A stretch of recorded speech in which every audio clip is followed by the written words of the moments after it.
कुछ शब्द ऐसे थे हिंदी में भी और इंग्लिश में भी। इंग्लिश हिंदी में किनारा कूल, अब इसी को इंग्लिश में लिखेंगे कूल। कूल का मतलब क्या होता है? ठंडा। नमक और नून बोलते हो, है ना। अब ये नून इंग्लिश में लिख लिया तो इसका अर्थ क्या हो गया? दोपहर। क्या हो गया? दोपहर। पुष्प यानी फूल, और फूल अगर हमने फूल को इंग्लिश में लिखा फूल तो उसका अर्थ बदल गया मूर्ख। क्या हो गया? मूर्ख। प्रतिदिन यानी रोज, और रोज को इंग्लिश में लिख लिया उसका अर्थ हो गया गुलाब।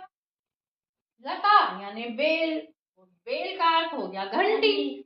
ये हिंदी में भी और इंग्लिश में अर्थ बदल गए। एक पक्षी यानी मोर, और मोर को इंग्लिश में लिख लिया तो अधिक। रस्सी यानी डोर, और डोर को इंग्लिश में लिख लिया उसका अर्थ हो गया दरवाजा। एक आकृति गोल, अब इसको गोल को इंग्लिश में लिखा उसका अर्थ बदल गया लक्ष्य। क्या हो गया? लक्ष्य। कोलाहल यानी शोर, और इसका शोर इंग्लिश में लिख लिया तो उसका अर्थ हो गया समुद्र तट। ठीक है ना?